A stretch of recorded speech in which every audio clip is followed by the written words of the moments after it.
可愛すぎるくしゃみでリスナーを悶絶させたホロメン参戦。最後の人は可愛すぎる桜美子。ラミーの自己紹介中に、はい、そして5期生のゆきあなラミー初参戦です。今のくしゃみ助かんないな。我慢しようと思ったんすけど。ありがたくないくしゃみをした大空すばる。おかゆと配信中に、大丈夫か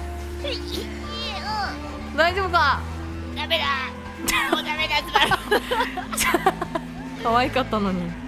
いや、ロリの才能を感じたくしゃみには。ロリの才能が開花した猫又おかゆ。おかゆの誕生日ライブで、今時はね、なおかの時代は終わっていて。なんで終わらせんだよ。今からマリオカの時代だよ。マリオカートマリオカートがねつけたよ。そう。何言ってんいや、だよ。オカニャンはね、こんなのマリオ滑り。